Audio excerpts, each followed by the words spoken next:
A perda de alguém querido nunca é fácil. Nem mesmo para o nosso herói do tempo. Talvez você já tenha ouvido falar do luto e dos famosos 5 estágios do luto. Mas já pensou como esse tema tão delicado poderia embasar um dos jogos mais maravilhosamente maravilhosos e sombrios da série Zelda? Sim, estou falando de Zelda Majora's Mask.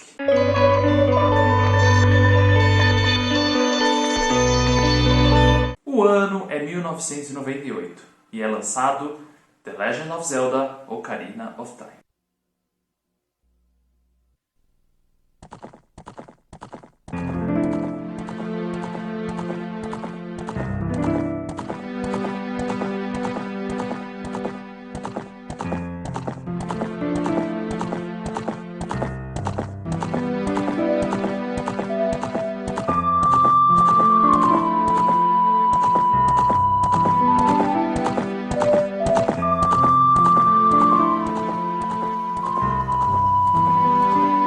Se você, assim como eu, era adolescente na época, deve ter vivido aquele frisson que foi. O mundo, Hyrule, era gigante na época. A história era detalhada, ao mesmo tempo te deixava livre para você explorar e meio que onde você queria. Tinha viagem no tempo, lendas místicas, cavalgar, pescaria, vilões fodões, espadas mágicas, música. Enfim, a lista é longa. Teve, inclusive, comercial na TV aberta.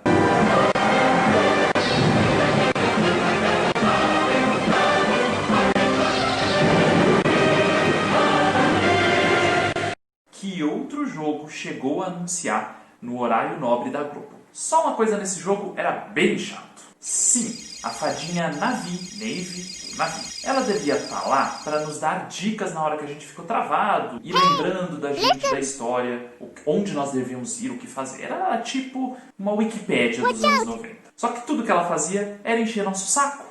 Ela acabou se tornando o pop-up. Ela ficava te lembrando que o mundo ia acabar enquanto tudo que você queria fazer era pescar. Mala! No final glorioso do jogo, Navi vai embora. Graças a Deus. O que acontece é, as fadas em Hyrule deveriam acompanhar uma criança da floresta. E quando termina o jogo, meio que termina a função de Navi. Ela cumpriu sua missão. Não tem mais nada a fazer ali. Ela cumpriu seu propósito de vida, que era nos encher o saco. Quer dizer, salvar o mundo. Assim, sem mais função, ela some, fundindo-se à vidraça do Templo do Tempo. Sério? Sério, Letícia.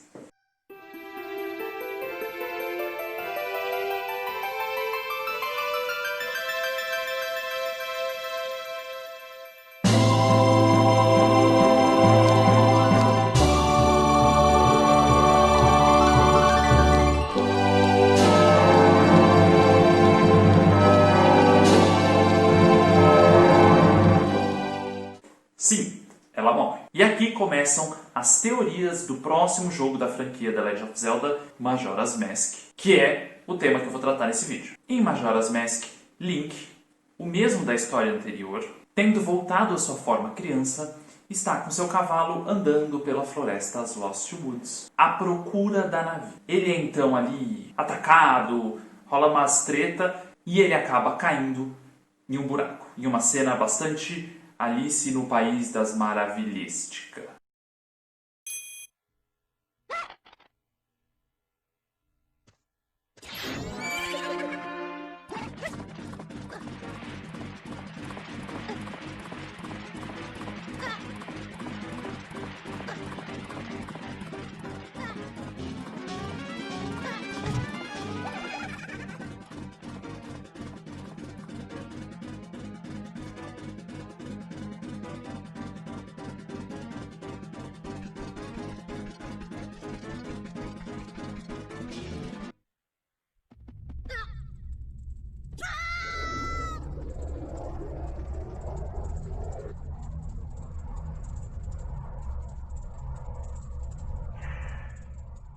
Assim, ele chega em um outro mundo, chamado de Termina.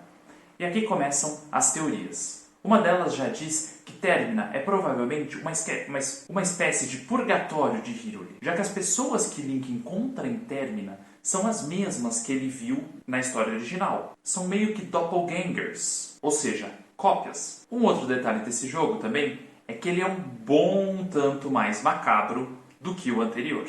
Não acredita em mim? Dá uma olhada nessa lua.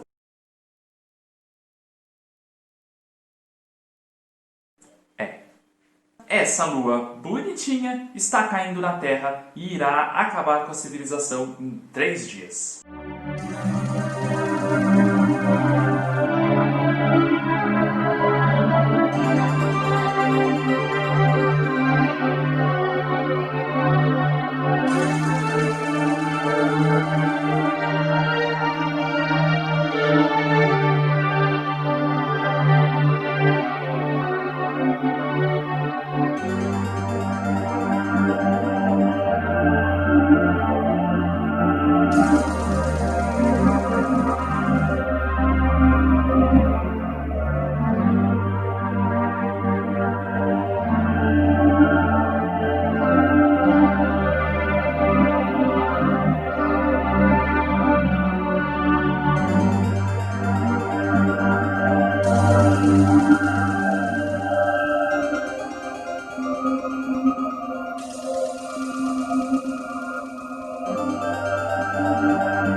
E quem estaria fazendo isso? Esse guri aqui, o Skull Kid. A história do Skull Kid também é bastante interessante. Ele era só um garoto da floresta, vivia ali em Lost Woods, solitário e sem amigos. Seus únicos 4 amigos eram os gigantes.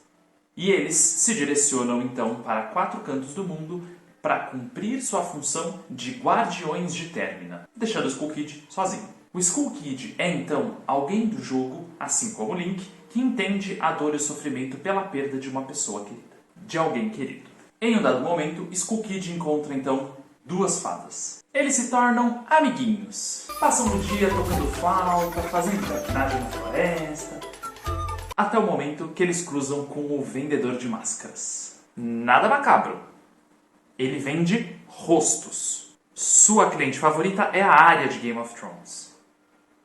Ele rouba, então, uma máscara mágica e amaldiçoada, o que faz com que ele leve suas traquinagens a um outro nível. Com isso eu quero dizer, ele joga a Terra na Lua. Ao contrário. Com isso eu quero dizer, ele joga a Lua na Terra. Birrento! Algumas teorias dizem que a máscara Majora's Mask usa então dessa dor e sofrimento do Skull Kid pela separação para transformar o mundo de Termina então nesse lugar tomado pelo luto e os 5 estágios do luto, como a gente vai falar aqui daqui a pouco. Então você chega e a lua está caindo. Você tem o quê? 3 dias para impedir que isso aconteça. Só que 3 dias é pouco. Para que isso seja possível, então você consegue uma música que te permite voltar no tempo. Ou seja, você joga sempre esse período de 3 dias. Conforme vai chegando próximo ao término, a queda da lua no mundo, você toca de novo a música e reseta o tempo. Em troca disso, você perde todos os seus itens e dinheiro.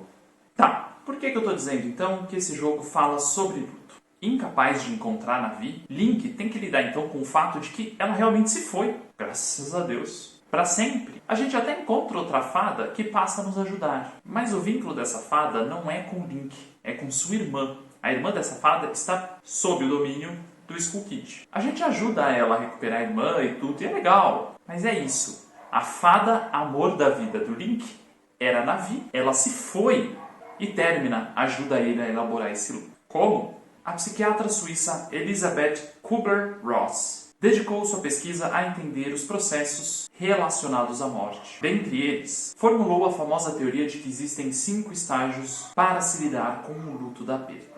Ao longo do Majora's Mask, Link claramente passa por esses 5 estágios. Primeiro estágio, negação. Nele, a pessoa, frente ao medo da morte ou o medo da perda de alguém querido, parece não acreditar. Já sentiu isso? As pessoas, às vezes, até em velório chegam a verbalizar isso, né? Parece que não é real, parece que isso não aconteceu de verdade, ou não estou acreditando nisso. Nesse jogo, esse estágio aparece representado pelos habitantes da cidade de Termina. Assim que você chega, enquanto a lua está caindo, e claramente ela está caindo porque ela se aproxima mais e mais, eles continuam organizando um festival. É o festival anual da cidade, eles continuam lá como se nada estivesse acontecendo. E a gente vê algumas conversas, alguns diálogos das personagens negando a possibilidade da queda da lua. Uma postura negativista? Essa lua é só uma gripezinha? Sem falar que pega a cara dessa lua caindo, maluco. Uma festa nesse dia é tipo ir na inauguração de uma loja da Havan durante uma pandemia. Raiva. O segundo estágio é a raiva. E com ele pode vir o medo, a dor, a culpa. Nesse estágio, a pessoa percebe que algo indesejado está acontecendo, ou vai acontecer, ou aconteceu. Sendo assim, ele direciona sua raiva para aquela situação e para as outras pessoas. No jogo, esse estágio aparece representado pelo Rei Deku. Ele vive o drama do sumiço de sua filha. Enraivecido por essa perda, ele direciona seu ódio para uma personagem que não tem culpa nenhuma. O macaco, que era simplesmente um ajudante de sua filha. Ele fica cego de ódio e ordena a execução do macaco.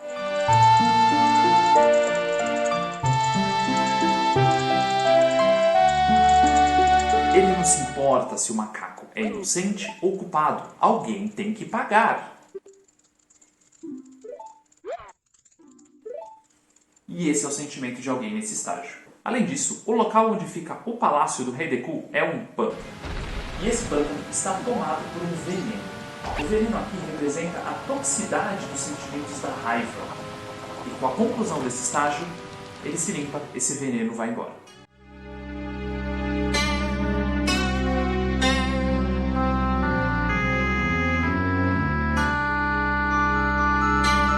O chefão desse templo também remete a questões muito primitivas. É uma figura tribal que traz ali os instintos mais primitivos mesmo é a palavra, da pessoa no estágio de luto. Ele é alguém ali enraivecido, que ataca à torta direito. Negociação. O terceiro estágio é a negociação ou barganha. Após superar a raiva, a pessoa percebe que aquele sentimento não trouxe alívio, não resolveu nada. Ele passa então a buscar formas para tentar reverter o ocorrido. Muitas vezes fazendo promessas e buscando ali soluções mágicas, recursos divinos. É o momento que a pessoa se coloca frente ao divino, principalmente. Esse estágio está representado pelo líder dos Goron, Darmani. Na história, Darmani está morto e a gente conversa com seu espírito, que tenta voltar à vida para ajudar o seu povo. Quando Link aprende a Song of Healing, a música da cura, ele então toca para Darmani e com isso cura sua alma dos arrependimentos da vida, libertando então assim sua alma. Com isso, recebemos a máscara então do Goron, Darmani, a qual nos permite tomar sua forma.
Com essa máscara, podemos então derrotar o inimigo desse templo, Goth.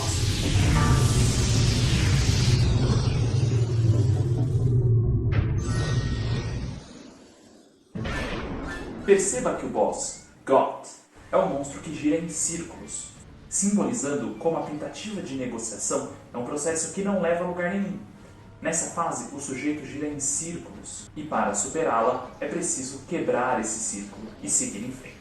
Depressão. O quarto estágio é a depressão. Tendo percebido que não há nada que se possa fazer frente à perda que se aproxima ou que se apresenta, o sujeito se entristece com sua realidade. Essa fase é descrita como depressão, mas é a sensação de que frente a algumas situações da vida, não há ações que possam ser feitas para se resolver. Assim, todas as ações cessam. No jogo existem várias simbologias para descrever a depressão. A começar, o próximo local a ser visitado é a praia, que é uma baía ali na região. Nela, as águas do mar podem ser vistos como símbolos da tristeza, das lágrimas que correm naquela região. Parece forçação de barra? Deixa eu te contar da Lulu. Lulu é a personagem que está em depressão naquela fase. Lulu teve seus ovos roubados. Com isso, ela entra em uma grande tristeza e se retira do contato com as outras pessoas, ficando muda. Lulu, que era originalmente uma cantora, se cala. No templo dessa região, precisamos redirecionar o fluxo de águas para avançar. Isso simboliza a pessoa, nessa fase, redirecionando suas forças para se reconectar com o mundo. Link, nesse momento, está passando por esse processo. O chefão também que vive nessa região é um peixe, e ele nada em águas turvas. Ele representa o medo do desconhecido, típico de quem vive o processo de perda. Após passar por todos esses estágios, o sujeito pode então perceber que a morte é uma realidade que todos vamos passar, assim como as perdas. Inevitável. Portanto, a única forma saudável de se lidar com isso é através da aceitação, que é o último estágio. No jogo, também estamos caminhando para a conclusão. Em Ikana Canyon, Link não tem mais ninguém para salvar, diferente dos cenários anteriores. E ele não precisa de uma máscara para se tornar outra pessoa. Ele está maduro para lidar com a dor de ter perdido a Navi. Sabe que depois disso tudo até eu estou começando a ficar meio triste por ela, coitado? Assim, ele aprende uma música que cria estátuas. E, para avançar, precisa deixar para trás uma estátua de cada uma das fases anteriores que passou. Existe uma solidão nesse lugar, que é assombrado por espíritos. Mas Link caminha no Vale das Sombras. Maluco se tem a Bíblia! Essa solidão está lá e precisa estar lá, porque cada um de nós vai passar por esse processo individualmente. Isso é algo singular. Outra coisa é que nessa área é preciso inverter o mundo para avançar, virando o cenário de cabeça para baixo. Isso pode simbolizar que no estágio que o Link está, ele está tentando inverter a situação e mudando a forma como vê o mundo.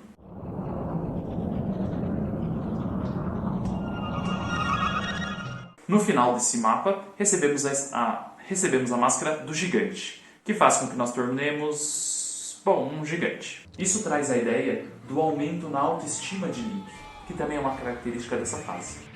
Um detalhe da delicadeza desse jogo é que a gente entende tudo isso sem uma palavra do herói. Sim, Link não fala, como em todos os outros. A gente entende o que está acontecendo pela riqueza da interação dos personagens, sem uma palavra do herói, que só grita ou grunhe. Outra coisa interessante de dizer é que a gente fica reiniciando o tempo a cada 72 horas no jogo. Isso tem a ver com as indas e vindas de qualquer processo terapêutico. É através da repetição de situações traumáticas que podemos elaborá-las. Porém, se a gente não elaborar, a gente fica preso nesse ciclo infinito de repetições. Você já pensou em quantos ciclos você está preso? Esse raio terapeutizador foi de grátis. Lembrando que tudo que eu falei aqui são teorias, mas que fazem muito sentido. Agora, você percebeu a obra de arte que é esse jogo? De uma delicadeza, ao mesmo tempo maturidade. E se você não achou macabro o suficiente, em um dado momento tem uma invasão alienígena que tenta sequestrar vacas.